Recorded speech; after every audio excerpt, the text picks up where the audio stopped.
siç edhe juve jeni në dieni, nuk kemi kënd. Ne përballë kemi vetëm të ardhmen dhe vetveten. Po me ata që kishim nga mbrapa dhe që pretendonin që do na kapnin këmbët dhe do na rrëzonin, ne vendosëm këtë vijë. Dhe tani është shumë e bukur se si është kthyer përmbys historia. Deri dje, ata dilnin kudo dhe thoshin, kjo është imagjinare, kjo s'ka përndodhur kur, kjo është lojë e radhës, e Edi Ramës, për t'ju treguar pasaportën europiane dhe për t'ju shkëputur nga problemet reale. Dhe pa pritur, përpara disa javësh, u turën të gjithë në për ekranet dhe u hodhën të gjithë në për tenxhere, duke thënë sa po ishim te dera, na e prishëm. Ne do më thënë, sa po hym, na e hodhën erë.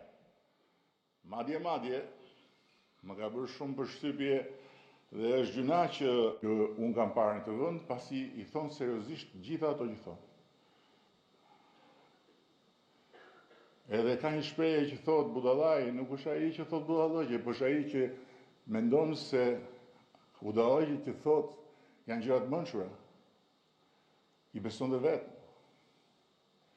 Dhe ai thoshte, more, si është e mundur sot, pikërisht sot, që dera ishte e hapur dhe që të gjithë na prisnin që të hynim dhe të bëheshim antar të Bashkimit Evropian, këta bëjnë në parlament të kundërtën, ndërkohë që 10 prej tyre duhet çoheshin në këmbë edhe duhet thoshin po shkojmë të dorëzohemi vetë sepse do hymë në Bashkimin Evropian. Mirë po, kjo përtej farsës ka nevojë të komunikohet. Ka nevojë t'u thuhet njerëzve e vërteta e thjesht fare që negociatat për antarësinë në Bashkimin Evropian nuk kanë ndalur për asnjë sekond. T'u thuhet njerëzve vërteta e thjesht që raporti i Komisionit Evropian për vendet anëtare është i shkëlqyer për Shqipërinë.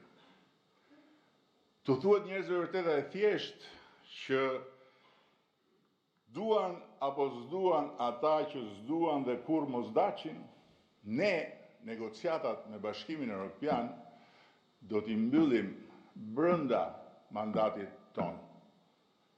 Dhe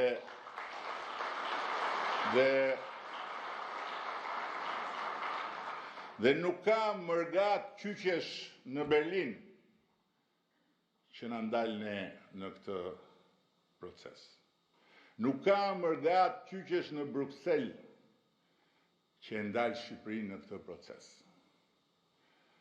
Nuk ka më asnjë shans që ata që ja grabitën Shqipërisë gjën më të çmuar që është koha e një kombi të vazhdojnë të grabisin në ndërkohë që janë qindra njerëz të mobilizuar në administratën tonë publike që punojnë për ditë për çdo kapitull të negociatave dhe që marrin vetëm vlerësime pozitive. Në anën tjetër, në asamblen e fillim mandatit, kemi folur për disa reforma të rëndësishme, për cilat duhet flasim me njerëzit. Në këtë proces që nisim nga sot dhe deri në fund të prillit. Dhe pastaj deri në fund qershorit që konsolidohet me përfundimin e të gjitha zgjedhjeve në Partinë Socialiste. Kemi folur për riorganizimin e Kuvendit të Shqipërisë. 10 legislatura kanë hyrë dhe kanë dalë në Kuvendin e Shqipërisë 1136 deputet. nuk besoj se ka shqiptar që do thoshte na duhet më shumë deputet, po besoj që s'ka shqiptar që do thoshte na duhen më pak deputet. Dhe ne do ta zbresim numrin e deputetëve. Dhe besoj që për këtë ne jemi vonë, por prap kemi të gjithë kohën e nevojshme që t'i thrasim shqiptarët në referendum. Dhe prandaj ne duhet të çojmë përpara ligjin e munguar për referendumet. Se ka dhe tema të tjera që ma han mendja mua, do të na vlejnë shumë që t'i vendosim përpara shqiptarëve dhe t'u lëm shqiptarëve të thonë se kush është me kë dhe kush është për çfarë.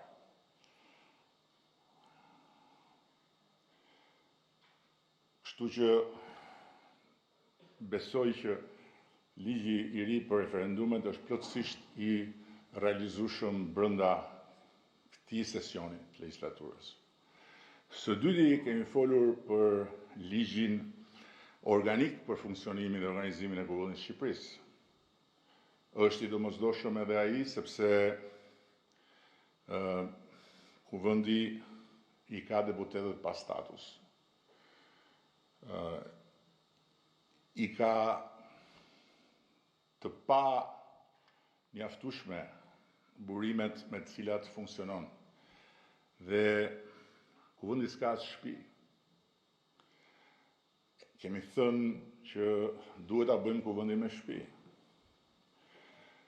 Kështu që të gjitha këto duhen bërë dhe duhen bërë tani. Mbase nuk është e mundur që shtëpia e re e Kuvendit të përfundojë brenda këtij mandati, por është plotësisht e domosdoshme që të fillojë pa kaluar ky mandat, madje pa kaluar gjysma e këtij mandati. Pastaj kemi vënë përpara nesh detyrën për të bërë një reformë administrative territoriale, e cila nuk mund të qëndrojë e mbyllur në guackën e një komisioni, por tani ka ardhur koha që të diskutohet. Dhe në radhë parë ta diskutojmë ne. Ta diskutojmë ne me njerëzit në territor. Sepse ka shumë nevojë Shqipëria për këtë reformë, por ka dhe shumë fjalë, shumë fantazira, shumë shpifje që kanë nisur të qarkullojnë dhe do vazhdojnë të shtohen për t'ju kundërvënë reformës. Në ndërkohë që ne e kemi të domosdoshme këtë reformë për 1001 arsye të cilat i duhen bërë me dije publikut. Po ashtu reformën zgjedhore kemi nisur nga puna, siç kemi nisur edhe për reformën territoriale, ashtu siç e tham në krye të vitit të parë të mandatit, dhe duhet adresojmë me patjetër rekomandimet e OSBE-ODIR-it, por mbi të gjitha ne duhet ta bëjmë depolitizimin e plot administratës zgjedhore, duan apo nuk duan ata që kur mos daqin, sepse është një nga pikat më të turpshme për një Shqipëri që bëhet gati të hyjë në Bashkimin Evropian. Dhe ndërkohë, mbase ka mbetur i vetmi vend në Europë me një administratë politike të komisioneve zgjedhore. Ashtu sikundër, duhet patjetër të bëjmë çmos që rezultati të dali më shpejt. Dhe besoj që duke bërë këto dy gjëra, do t'i japim përgjigje shumë shqetësimeve që krijohen artificialisht, pasi kur them artificialisht nuk janë për mungesë të vullnetit ton, dhe që pastaj zmadhohen botërisht. Kemi vendosur objektiv harmonizimin e ligjit për komisionet hetimore me jurisprudencën e gjykatës kushtetuese, për të reflektuar tek ligji të gjitha standardet vendosura nga vendimet e kushtetueses dhe duhet ta fusim në proces dhe duhet ta kalojmë atë ligj. E kemi kaluar. Aq më mirë akoma. Domethënë ky është një objektiv i realizuar. Aq më mirë akoma.